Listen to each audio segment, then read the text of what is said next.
ExactTrack 4D constantly scans for new threats in your neighborhood, alerting you faster than ever when severe storms are heading your way. You know, I focus on the rain and the sun. What really we need to focus on is it's dark out right now. It is. I was looking at the cameras and I'm like, yes, we have that earlier sunset. We're losing that daylight. Of course, we get the daylight an hour early, but yeah, getting used to these darker evenings. But yeah, let's pull up what we have right now. And there's a live look. And this is in the Julington Creek Marina. And we are tracking more clouds overhead. You can see a little bit of the clearing in the sky there. And a couple of showers are not out of the question. Most of the rain falling apart right now with the system that is pushing to the east, but for the most part, it is a mainly cloudy evening out there. A temperature right now of 67 degrees here, and notice that wind. It's from the east. We have that area of disturbed weather starting to push at least right over us, and then over the open waters of the Atlantic. Better rain coverage right now across North and South Carolina into Georgia. We had a couple of spotty showers in southeast Georgia this evening, but most of Florida, this rain has really fallen apart. It's entering some drier air, and we'll keep those clouds around for the evening. Let's take a closer look in here on radar, and again, really nothing much. Perhaps a couple of sprinkles along and west of 75, but for the most part, we are tracking relatively dry weather. We had some rain over portions of the Waycross area, and generally to the east there, approaching 95, but again, really nothing much substantial. Better rain coverage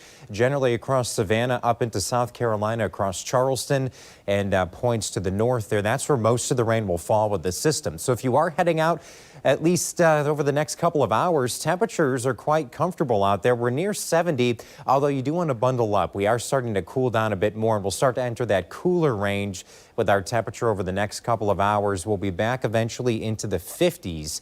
Overnight, at least over the next few hours. So our hourly forecast shows at least through 11 o'clock, looking at temperatures back into the low 60s. We'll keep a mainly cloudy sky around, and then eventually perhaps a spotty shower into a Monday morning. But again, really not much with the system. Looks like the air is just a bit too dry for any widespread substantial rain. So we'll call it a trace of rainfall. Really nothing terribly measurable across our area.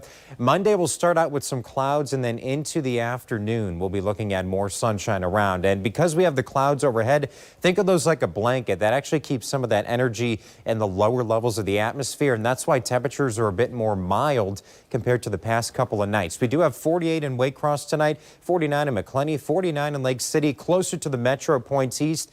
Looking at temperatures generally in the mid-50s to right around 60 degrees. So temperatures as you head out tomorrow morning will be a bit cool. Make sure to bundle up. But for the afternoon, looking at upper 60s in Georgia to low 70s for the rest of our area here in Florida too. So certainly temperatures are a bit below normal. We should be in the mid to upper 70s, but we are at least tracking more sunshine by the afternoon with a few clouds, but overall should be a nice day. By the way, do want to show you our drought monitor because portions of our area, especially into Georgia, we're now in a severe drought.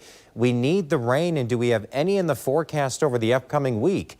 Well, aside from this system today, which really brought us hardly anything, you can see most of the rain over the next 5 days generally across the open waters of the Atlantic. So looking relatively dry for our area as a big area of high pressure moves in. So as we head through the rest of Monday into Tuesday, very dry across the southeast, large area of high pressure overhead.